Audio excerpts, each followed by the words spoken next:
नमस्कार मंडळी, मी आहे अनु यादव आणि सध्या आपल्या चॅनलवर युद्ध आणि उन्हाळ्याच्या सुट्ट्या ही सिरीज चालू आहे। आम्ही उन्हाळ्याच्या सुट्ट्यांसाठी आमच्या गावी आलेलो आहे आणि शेकडो मैल दूर इराण, इस्रायल आणि अमेरिका हे युद्ध चालू आहे।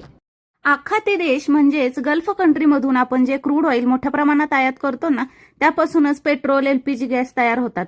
आता युद्धामुळे हॉर्मुझची सामुद्रधुनी म्हणजे स्टेट ऑफ हॉर्मुझ हे इराणने ब्लॉक केल्यामुळे पेट्रोल आणि एलपीजी गॅसची टंचाई होणार, महागाई वाढणार असा काहीसा परिस्थिती आताच्या 2-4 दिवसात होती।